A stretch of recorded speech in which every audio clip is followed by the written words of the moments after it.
The diplomatic service of the European Union got into the business of fighting disinformation manipulation a year later, in 2015. This is when we established East Task Force within the Division for Strategic Communication of the EU Diplomatic Service.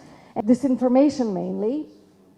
The term fake news that was used in the introduction was still flying around, but we quickly abandoned it because it became obvious that disinformation is much broader than spreading simple fake news. And in the meantime, the very term got poisoned in a way and became a synonym for media outlets that you don't like. You call them fake news.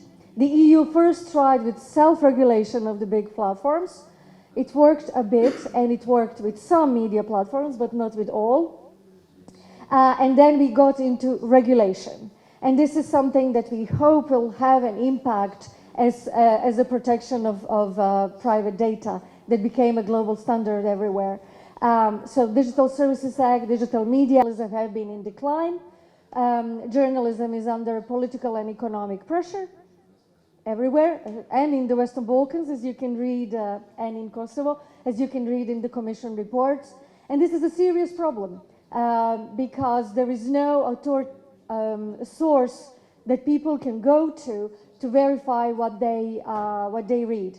Another issue and another weakness is a low level of media literacy, low level of digital literacy, and this is something that needs to be tackled. The idea that Russia is the fortress surrounded by bad West, they called Europa, or in the Soviet period it was the declining West.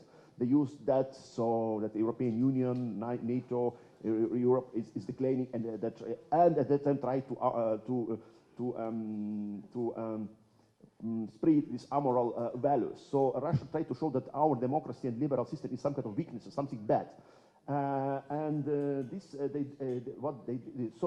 the people starting dope in democracy, in democratical values, in their governments, or even the people don't believe in Russian propaganda, but they starting to believe in several conspiracies. During the COVID in Estonia, and some other kind of these fakes which very great. And the same people now also a lot of the same people also promote anti-Ukrainian narratives. This is very interesting. Especially Ukrainian government, President Zelensky, Ukrainian refugees, creating a negative images of Ukrainian refugees. There are no Ukrainian state, the Ukrainian failed state, these kind of things.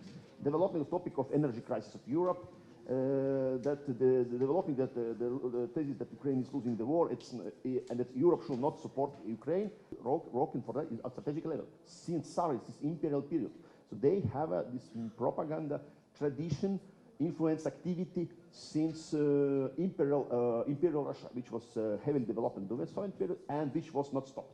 Which not stopped was even during Yeltsin time. So it was more hidden. Russia was weaker in 1991, 1990, that Putin come to power, but they still have these things. And they have during the Yeltsin time, which Putin basically used that in his imperialistic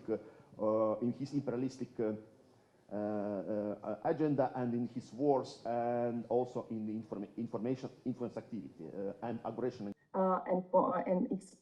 Why Russian narratives are so successful in Slovakia. So this is a question we are often getting when we are comparing Slovakia to other countries in the region, for example, to Czechia, which is our natural comparator because of our past. You know, the situation and the acceptance of Russian narratives is really quite different in our two countries.